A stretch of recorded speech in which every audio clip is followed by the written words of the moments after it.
Sinagin Sergeant Davis na Emily. Ugly na Afar.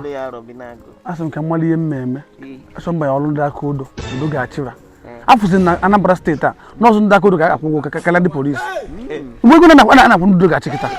Aso amusa no police a am ba odoga achi. Anda akodo, nda na eja akodo. Kamba nda akodo ka ndi lo akodo ka kwọ mezu wogo. Gini police. Kese arobina go so me ugly na avance ni pe ibe policeman na du e bi osim ke you answer no squad no cho lo aluba na ka na akwuniti ogwo osim ka olu you answer no no olu nda akodo. Osim olu nda akodo si osim ke di ona chozo olu nda akodo si no no ka na akwuniti ogwo. Osim okay na so gba lo na policeman na nke nwekwa adicha nnoko ye bulu battle mana nwelo uno oche ibo olu nda akodo.